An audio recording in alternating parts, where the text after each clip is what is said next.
Now that is how you do a mid-season premiere.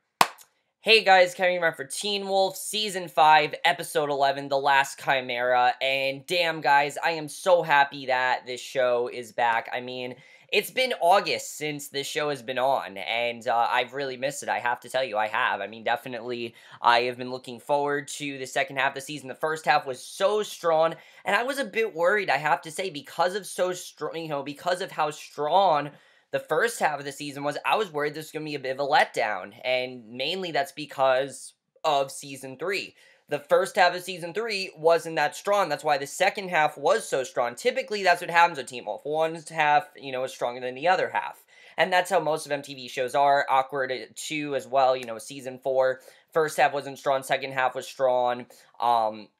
But this, episode, that's not the case at all, because this episode was still great. Was it as great as the finale? No, the finale is still the best episode of this season, but this still was an incredible episode. They really set up some really great stuff here, and definitely made me look forward to watching the rest of this season. I can't wait to see how a lot of the stuff that happens in this episode play out, and there was a lot of things I loved about this episode, but let's just get into it. Like I said, it's awesome to have the show back, and now this episode had a lot of similarities to the actual season premiere, because as we know in the season premiere, we began with a flash forward, and that's exactly what happens here. We do begin with a flash forward. We see Lydia, again, with Valak, and she finds herself waiting in a river near a bridge, and Valak is asking her to describe what she finds and to tell him what he did, and she digs deeper in her dream, and as she is asked why whoever he is let a girl die, and a corpse rises up from the water and grabs Lydia. The corpse is missing a heart, and it's made clear that Theo let his sister die in order to get her heart transplanted into him by the Dread Doctors.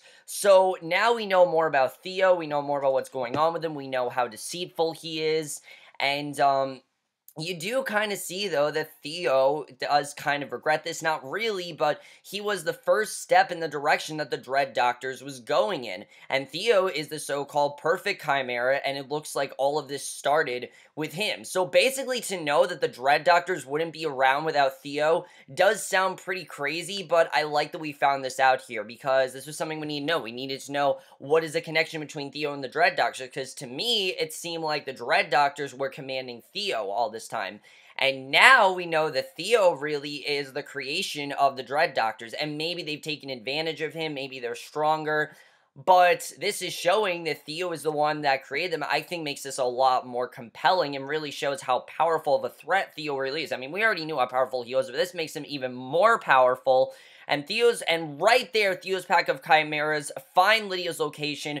They're looking to take her with them, but you know who's not there? Hayden is not there. So you know that Hayden is going to get away and is going to steer away from Theo. You just don't know how. And we see Valak continues to question Lydia, who recounts the entire episode, and basically we see that the sheriff is being rushed into the emergency room, and all he can do is ask for Stiles, because as we know, Stillenski was very badly hurt, and according to Lydia, was dying, which I thought was pretty crazy that we found that out, and all he can do is ask for Stiles, who's busy getting the insurance information set, and, no one is listening to him. It doesn't really seem like they want to do much, and he's trying to explain to them, look, he's a county sheriff, everyone's counting on him to get better, they need him, and I mean, Stiles really has been through shit. He really has. And you just want this to go well for him. You really do. I mean, his girlfriend, basically, he lost his girlfriend. He lost his best friend. Pretty much everyone is against him at this point. And now you're just hoping that Stillenski's going to live. Just one good thing for Stiles. That's all you want. So Melissa tells Stiles he will be there as soon as he can, but Scott seems to be in worries all of his own. And I thought this was a great scene. Tyler Posey really did a great job in this scene without using any dialogue. I mean, that's something that's hard to do, and I think he did it really well here. Just showing the rage and pain that Scott is in. He's staring into a mirror in pain and anger. His eyes are glowing red. He's patching the wound in his chest. And by the way, something I love in this episode is that we start directly after the mid-season finale left off. So this is the same night, and I thought that was very clever that they did that, because there was a lot more to do. In many ways, this kind of felt like the second part of the finale, which I thought was really cool. So he grabs his motorcycle helmet to take off, but something happens. He begins to stumble in a daze, and he just passes out on the floor, and you're seeing that he's pretty much lost without his pack. I mean, think about it. Scott's always had his pack to stand by, and this is one of the first times where he doesn't have them. and Stiles is nervously waiting to hear about Stillenski and seems extremely distraught, and you don't really know what's going on, if his father's gonna be okay, we're all waiting for that. And Parrish, I really love the way they handle this, because now we know that Parrish is a Hellhound. He's still getting these visions of Lydia. He's taking a shower, which is washing off all the soot and the grime from the fire he rescued the last Chimera from. And again, remember that he's the one rescuing the Chimeras. And the only thing is, Lydia happens to be in the shower with him, and the two of them begin kissing passionately. And like I said, from these, visions that Parrish has been having, it seems like anytime he gets close to Lydia, he basically kills her. And like I've said, it's really showing that while Parrish wants to be with Lydia, these two can essentially never be together because he's going to kill her. He's just so powerful that she's basically going to die if she's with him, and it's very interesting. Parrish noticed that Lydia's fingernails are off, and he asks her what's going on. She tells him he's a harbinger of death, and someone is dying, and you don't know who, at first you think she's talking about Stillenski, but we see Parrish wakes up and calls Clark to inform her that Lydia's missing, and she tells him that he is missing, and people are starting to wonder about his behavior, and this is definitely going to become a very compelling conflict for Parrish. I really like the way they're setting this up, because Parrish now knows that he's a Hellhound, but he's still police. He's still part of the police force, and people are starting to get on to him. I'm pretty sure that one of two things are going to happen by the end of the season. A, he's going to quit. Two, Stillenski's going to fire him. One of those two things are going to happen, and he's going to have to do that because he knows that he's the one that are causing a lot of the things that are going on, and there's a lot of things that he's not telling Stillenski about. He also knows that his job could be on the line, definitely, and he doesn't want to hurt anyone. So I definitely could see Parrish possibly quitting his job. Honestly, I could see that. But Parrish's main thing this episode is obviously searching for Lydia. He's extremely concerned about her, obviously, because she was taken by Theo in the finale, and we don't know where she was going. Now, I thought we were going to pick up with her in Eichan House. That's what I thought was going to happen. But of course, that would not have made sense because we know something happens at the end of the season that brings her to Eichan House. She's not in Eichan House yet, but she is basically catatonic. He decides to spark up a flare to help him, and it triggers his power, and his eyes start glowing as he drops the flare, and basically he is on this mad search for her. So Melissa tells Stiles that his father's going to be just fine, and he's crying tears of joy. I mean, this is a relief for Stiles. After all this bad news, finally he's hearing something good. Something that might actually make him happy, and I just love seeing that.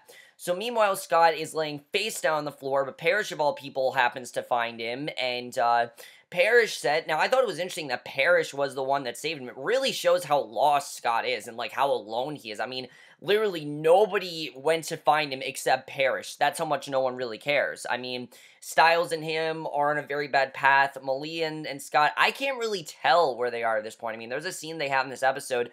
I can't really tell. I don't really think they're on very good terms either. Lydia and Scott aren't very close anymore. He really doesn't have anyone. I mean, Kira left him. Everyone's pretty much left him. Liam doesn't want anything to do with him. And Parrish says that he needs Scott's help with Lydia, who looks as if she's in a trance. She's completely catatonic. She's not saying anything. And he thinks that she might have hypothermia. And he tells Scott that Lydia wore a sheriff's badge in blood. And Scott realizes that this is a warning. So he's thinking, oh shit, Stillenski could die at any moment. So you're basically thinking, is Stillenski possibly going to die here? I mean, from what Lydia said in the flash forward, it seems like Stillenski dies because she said as Stillenski was dying. So I thought that was very interesting. So Clark is taking off in her car. Liam wants to go after to tell her that Hayden is dead. And obviously, Mason doesn't want him to do this and to think about it just because it's not the right way to do it. And yeah, it would be the wrong thing to do. I like that Mason is trying to steer Liam in a good direction. I was worried that Liam was going to go dark. I really was. I mean, the direction that Liam was heading, he was really being manipulated by, Theo. Theo was convincing him that he should turn his back on Scott, and they got into that huge fight, and you didn't really know what was going to happen.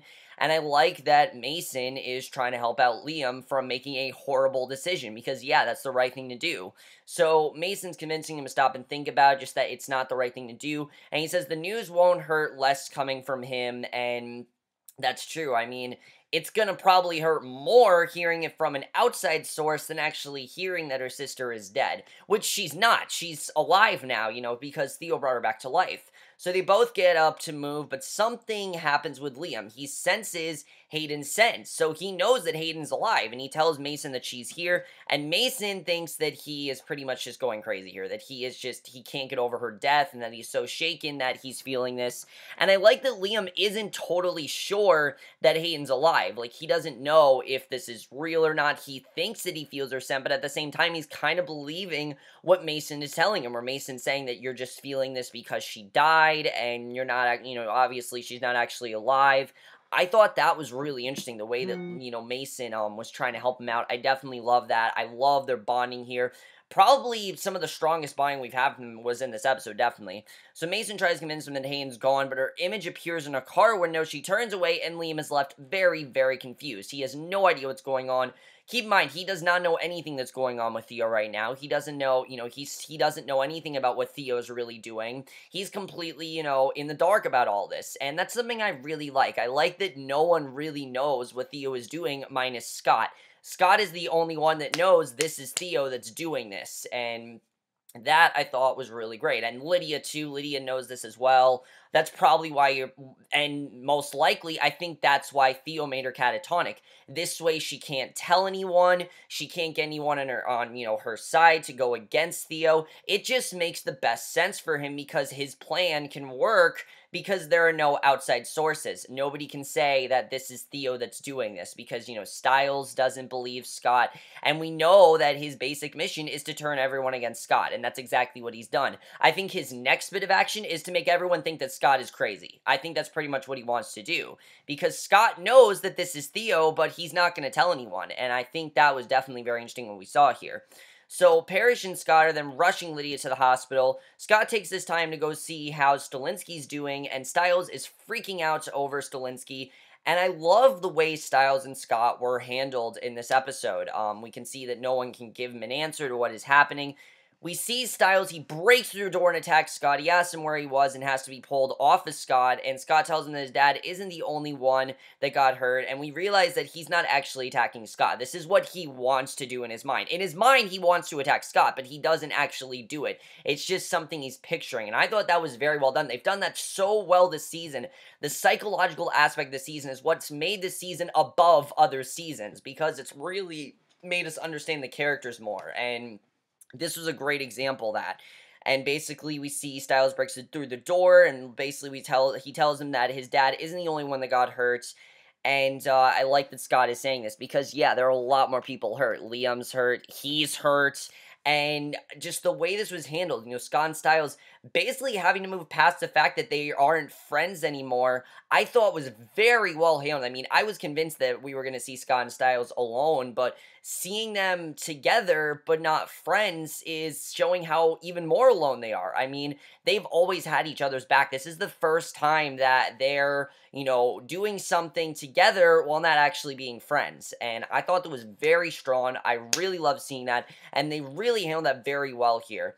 So, Lydia's being watched over by Natalie when Stiles walks through the door. Obviously, Natalie is very concerned about her daughter. Stiles walks through the door. She doesn't want to see him or listen to him when he tells her he may know who hurt Lydia. She pushes Stiles out of the room and slowly walks over to Lydia, who's still in a daze. And I like what she says. She says, "You all did this. You're all the cause of this. You all did this, and it's all of your faults." And in many ways, yeah, she is kind of right, that it is, kind of all their faults. I mean, she got involved, but, her daughter was the one that got involved. It's not all of their faults, obviously. There's definitely more to it. So, Lydia, who's still in daze, she spots this wound on the back of Lydia's neck, and definitely we know that somebody injected her, which that means that she's probably going to go on the Dread Doctor's side, because I'm assuming that Theo, drilled into her, and she's probably going to be, with the Chimeras. I could definitely see that happening. Again, that would make a lot of sense, because Theo doesn't want anyone to turn against him. That's just what he wants to do, which is why I think Theo, in my opinion, is the best villain we've ever had on this show. We've never had a villain like this, of such high-level thinking, that is, one step ahead of every single character on the show. We've never had that, and this is a very good example of that. So Stiles, Parrish, Scott, and Melissa are trying to figure out why Theo is targeting Lydia and Stillenski, and Stiles tells them that he's going to meet him alone and that he doesn't need to look, and they know that Theo is the one that's doing this. They know that, Stiles knows, obviously, but like I said, other from them, they don't know, well, no one else knows. So Theo meets Stiles with a smirk on his face, and you just get this very villainous look. Awesome stuff here. And I was wondering if he was going to try to get Stiles to maybe join him. That's what I thought he was going to do here. But that's not what he does. Natalie has Lydia transferred to another facility. When Parrish walks up to her, he asks what she did, and she tells him she did what she had to do. And Stiles tells Theo that he killed his best friend and wants to know why he poisoned his dad. And obviously, that's a big question. What is this going to do for Stiles? Why did he do this to him? And Scott is listening on. He wants to know the truth. And Theo tells him that he knows what the drug doctors created, and he knows what Parrish is, and he's basically lying, because now we know that Theo's the one that created the Dread Doctors, and he's going to tell Stiles what Parrish is. And what I, again, think Theo's trying to do is to show him that Scott knows all this information, but he's not telling him, while Theo knows the information, he actually is going to tell him. Something they've done very, very well this season is put Theo, make Theo seem like he is more loyal to these two than anyone else is. First they did with Scott, but obviously Scott now knows that Theo is, against him, but Stiles still isn't sure, and I like seeing that. I like that Stiles isn't sure if Theo can be trusted or not. He knows that Theo is part of this, but he's just very confused. He doesn't know as much as Scott does, and I like that. So Liam and Mason are being sent home from the hospital, but they aren't going home. They set out to find the nematone so they can find Hayden's body, and Scott listens on as Theo says that Lydia was collateral damage, and Stiles attacks Theo, asks him what is going on with his dad, and Theo pushes him back to the step. He passes out, and the voice of his dad wakes him up, and Scott is there to help him up, and basically the two realize. And this I loved finding out. I thought this was a great reveal. I mean, I didn't expect this at all, but I thought this was a great twist here.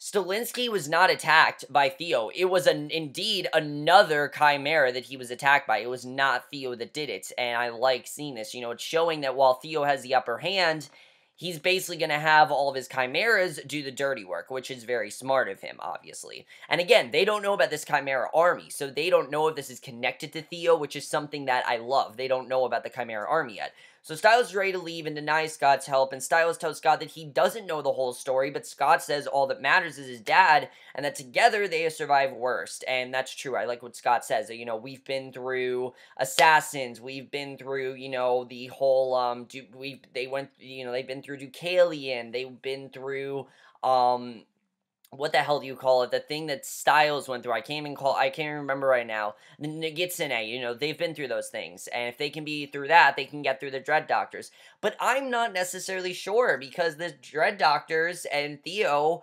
are much more psychological, and they're really playing with their mind in a way that they haven't before. So I like that Scott's trying to stay positive, but I feel like Scott deep in his mind is thinking, this might not be true. And he says all that matters is his dad, and basically Stiles says they aren't looking for a missing chimera, they're looking for a missing teenager. And Mason and Liam are back at the library where the showdown between Theo and Scott took place, and Liam's reliving it all when he's interrupted by Mason. He has this image in his head of him attacking Scott, not knowing what he's doing. They open up a book with a map that shows an intersection for the nematone, and Liam lets Mason know that in order to find the nematone, it has to want to be found, basically. They have to get it to want to be found, and I thought that was definitely very interesting. So Parrish tells Natalie that he's going to find a way to get her out the Institute. If he has to break the walls down, he's going to do whatever he can to save Lydia, which is something I love about Parrish. Just the way he'll do anything for Lydia, I love. Valak happens to be the one who took her captive, we now know. And apparently they've said that Valak is supposed to might not necessarily be bad. After this, bullshit. That is complete bullshit. I think that he is definitely bad, and I definitely don't trust Valak whatsoever. I mean, now knowing that Valak is the one that did this, I definitely don't trust Valak at all. Definitely I don't. Especially after that. So Stiles and Scott find an article of clothing that will lead them to the missing teenager, and Malia joins them in the search, literally out of nowhere, but it's not out of nowhere. Scott did call her. I know if someone could say, oh, Malia just appeared out of nowhere, But I kind of like that because, again, it shows how divided all three of them are. All three of them really had this bond. You know, she was Stiles' girlfriend. She was Scott's friend. She'd help out Scott. She'd agree with Scott. She'd even go against Stiles' opinion because she agreed with Scott. And now they're completely alone. I mean, Stiles and Scott, they're not friends anymore. They're working together, but they're not friends anymore. And Malia and Scott, we don't know where the hell they are. Stiles and Malia are broken up. I really just love how divided all three of these characters are. They really did this very well. I mean, compare this in the scene from the first episode. They really handled all that very well here. So another teen is being chased and is forced to hide from his pursuer. And Liam and Mason are at the site of the intersection, but they don't see a clearing. And Liam's still upset that he couldn't save Hayden. He also feels bad about attacking Scott. And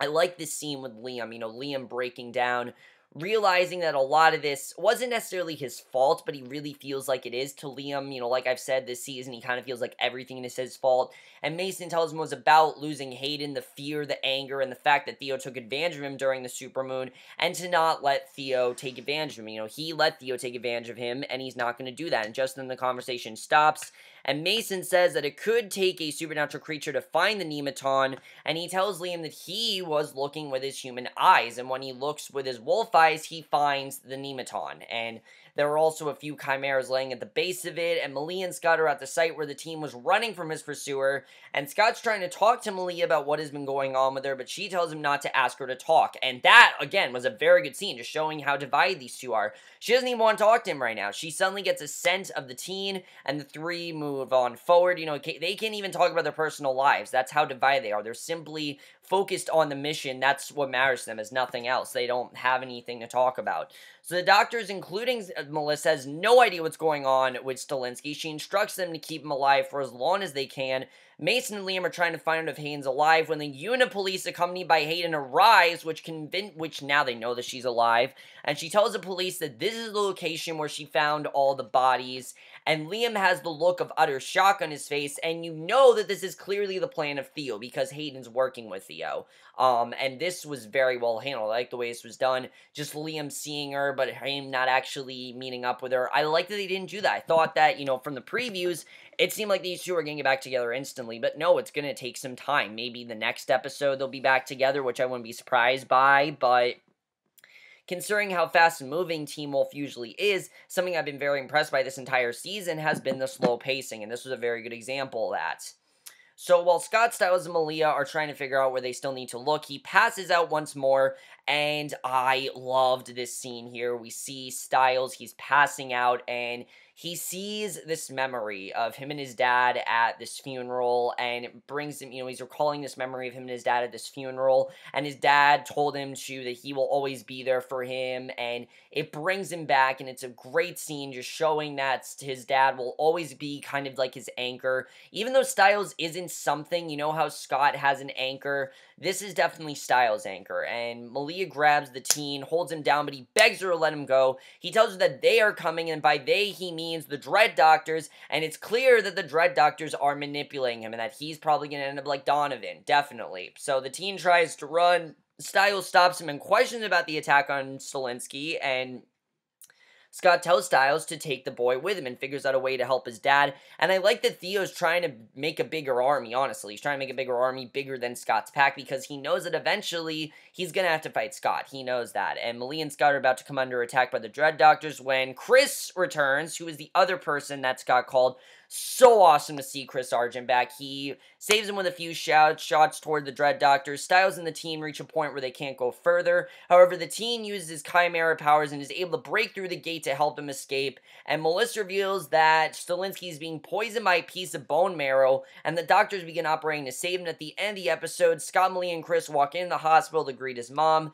Stillenski's alive, wakes his son to tell him it's okay, and he still has him. Such a great scene. I love that. Theo and Hayden are then retracing the tracks of the teen who's half Jaguar and half Berserker, and now we know who that teen is. He's half Jaguar, half Berserker, which is crazy, and Hayden says that she thinks that he's dying, and Theo realizes that the Dread Doctors are going to find the teen, and probably already have. Theo traced on further, realizes he could have used the Chimera, and he looks up and sees the sign of an alpha from Scott's pack, and Theo and a couple of his Chimera attack Valak, and he makes his way over to Lydia. He instructs the Chimera to pick her up and get her out. Theo says that he's looking for a Hellhound, and just then, Parrish is shown in flames, anger, and melting the cage down. And basically, we see that Parrish is gonna go after them, and I love seeing that. And basically, that's how this episode ends, and what a great return to the show this was. Something I love is, while there's hope right now, we don't know what's gonna happen. We don't know if this is gonna last. We don't know if the bond is gonna stay. I mean, there's no bond right now. These are simply just three people that had to come together to save Stillenski. That's why, and they all did it for different reasons. You know, Scott did it because Stillenski is like a father to him, and he cares about Stillenski. Stiles did it because it's his dad, and Malia did it because Scott needed help, and that's why she did it. And what I like is that while she is there for Scott, we still don't really know if they have much of a bond right now, which I thought was definitely very well handled, and I really like that. Let's talk about Theo and Hayden. What is going to happen here? How does Hayden steer away from Theo's pack? We know what's going to happen because, like I said, when we saw the Chimera group, Hayden was not included. So something's going to get her to steer away from it. I don't know if Liam is going to be the thing to do it. I feel like there's something stronger than that. We'll have to see, but definitely something is going to get Hayden to steer away from Theo. I just don't know what it is yet. We'll have to see what it is. Definitely, that's something I'm really interested in.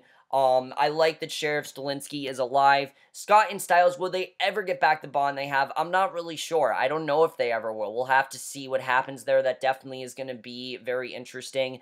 How does Lydia make it to Eichan House? That's the big question. How does she make it there? How does Parrish find her? That's like the big thing right now. We need to know what happens there.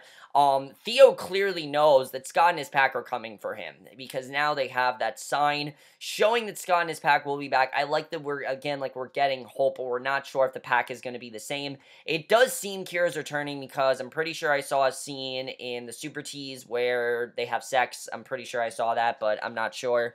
We'll have to see what happens there. I really like the way they're writing Parrish, though, in the sense that he wants to be with Lydia, but he can't.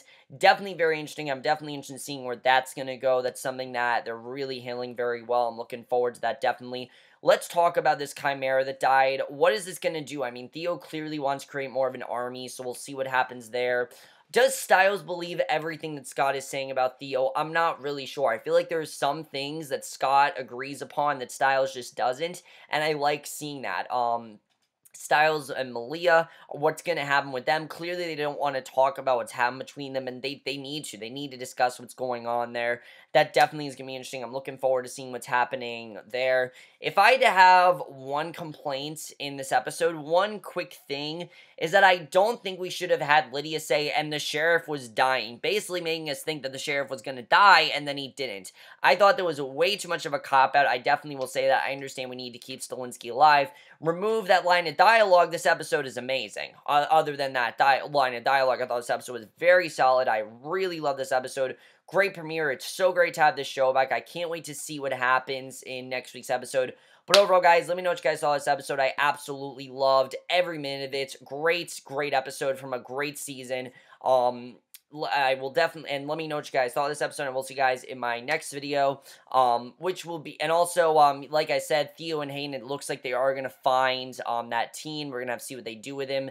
But let me know what you guys saw of this episode, and I will see you guys in my next video, which will be for the series premiere of the Chimera Chronicles. I will be watching that, and I will see you guys for that. Okay, bye.